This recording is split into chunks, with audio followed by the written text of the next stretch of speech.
اعوذ باللہ من الشیطان الرجیم بسم اللہ الرحمن الرحیم۔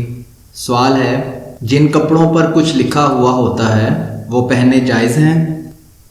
اردو یا عربی حروف تہجی سے اگر کچھ لکھا ہوا ہے تو اسے پہننے سے اجتناب برتا جائے، مگر اسے ناجائز یا حرام نہیں کہا جا سکتا۔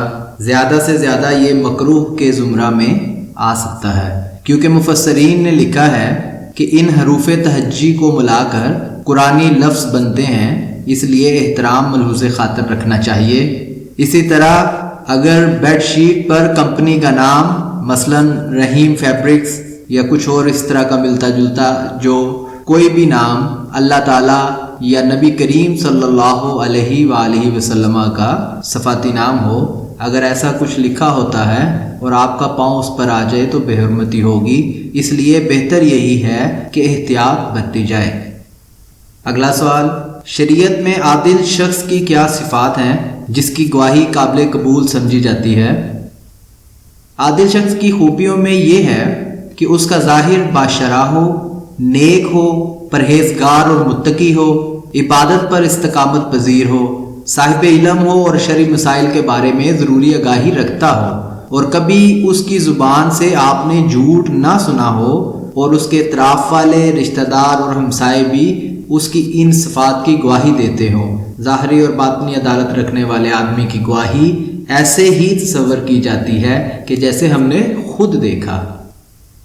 اگلا سوال، صدقہ دیتے ہوئے سر کے اوپر سے گھمانا ضروری ہے؟ صدقہ کا مطلب اللہ تعالیٰ کی رضا کا حصول ہے۔ صدقہ دیتے ہوئے ہمارے ہاں اکثر پیسے یا مرغی کو سر کے اوپر گھما کر دیا جاتا ہے، یا کوئی بکری وغیرہ اگر ہو تو ہاتھ پھیرا جاتا ہے۔ ایسا کرنا کوئی فرض یا واجب نہیں ہے، ایسا نہیں ہے کہ اس طرح صدقہ کا ثواب یا اثر بڑھ جاتا ہے، اور نہ ہی ایسا ہے اس طرح نہ کرنے سے صدقہ نہیں ہوتا یا اثر میں کوئی کمی ہو جاتی ہے۔ اللہ تعالیٰ نیتوں کا حال جانتا ہے، لہذا ضروری نہیں ہے کہ ایسا کیا جائے۔ اگلا سوال، بچوں کے نام کیسے رکھیں؟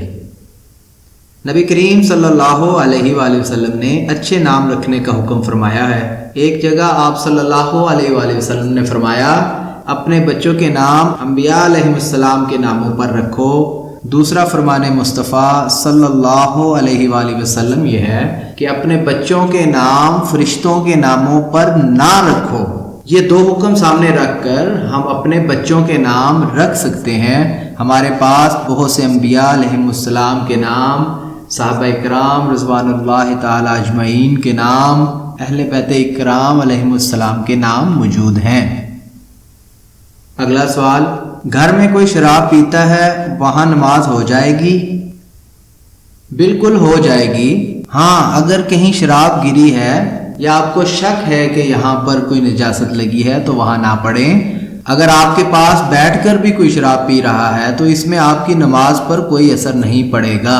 بس یہ احتیاط کرنی چاہیے کہ جس جگہ آپ نماز پڑھ رہے ہوں وہ جگہ پاک ہونی چاہیے اور اس طرح کا نجس پانی نہ گرا ہوا ہو۔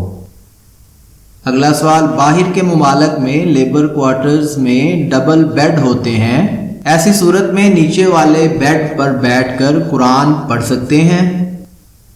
اگر تو کوئی اوپر والے بیڈ پر موجود نہیں پھر تو کوئی حرج نہیں، لیکن اگر کوئی اوپر بیٹھا ہے یا لیٹا ہے تو نہیں پڑھ سکتے۔ اس صورت میں آپ اوپر والے بیڈ پر بیٹھ کر پڑھ لیں اور اس شخص کو کہیں کہ اگر آپ کو آرام کرنا ہے تو نیچے میرے والا بستر استعمال کر لیں۔ اگلا سوال، موبائل پر بغیر وضو قرآن پڑھ سکتے ہیں؟ دیکھیں، موبائل میں جو قرآن ڈاؤن لوڈ ہوتا ہے وہ اصل قرآنی صفحات کی طرح تصور نہیں کیا جا سکتا۔ وہ موبائل اپنے ٹیکنالوجی کو استعمال کر کے آپ کو دکھا رہا ہوتا ہے، اس لیے موبائل کی سکرین کو ٹچ کرنا ایسا نہیں کہا جا سکتا کہ اصل قرآن کو چھوا جا رہا ہے۔ اس لیے آپ بغیر وضو بھی پڑھ سکتے ہیں، لیکن اگر ممکن ہو تو وضو کر لینا افضل ہوگا۔ اگلا سوال، کیا لاٹری ٹکٹ اور پرائز بانڈ لے سکتے ہیں؟ ان دونوں چیزوں میں فرق کو سمجھنا بہت ضروری ہے۔ پرائز بانڈ میں آپ کو نمبر نہ لگنے کی صورت میں پیسے واپس مل جاتے ہیں، مگر لاٹری ٹکٹ میں ایسا نہیں، اس لیے ان دونوں کو ایک جیسا تصور نہیں کر سکتے۔ پرائز بانڈ میں مفسرین کی نظر میں گنجائش موجود ہے مگر لاٹری ٹکٹ تو اصلاً جوا کی شکل ہے، اس لیے یہ بالکل حرام ہے۔ اگلا سوال، کیا واش روم میں ہاتھوں کو پاک کرنے کے لیے دھوتے ہوئے کلمہ طیبہ پڑھ سکتے ہیں؟